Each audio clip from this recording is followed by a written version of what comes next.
Nega Barselona va Real Madrid azaliy dushman, lekin buni futbolga umuman aloqasi yo'q. Madrid Ispaniyaning markazi va poytaxti, Barselona esa Kataloniya viloyatidagi shahar. O'tgan asr 30-yillarida Ispaniyada fuqarolar urushi bo'ladi. G'olib chiqqan diktator Franco unga qarshi chiqqan hammani, jumladan Barselona prezidentini qatl qiladi. Kataloniya bayrog'i va tilini ishlatishni taqiqlaydi.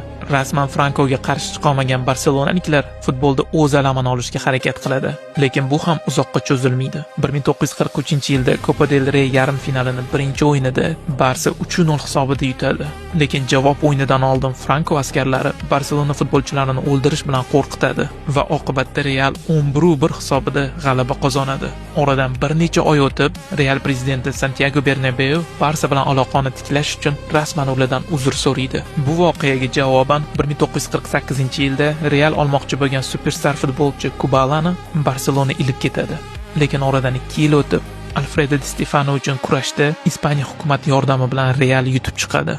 Keyinchalik u Real bilan 5ta Chempionlar Ligasini ketma-ket yutgan. 2000-yildagi Figo voqeasini hamma eslasa kerak. Realga o'tib ketganidan keyin Barsa muxlislari uni o'ldirish bilan ham qo'rqitishgan.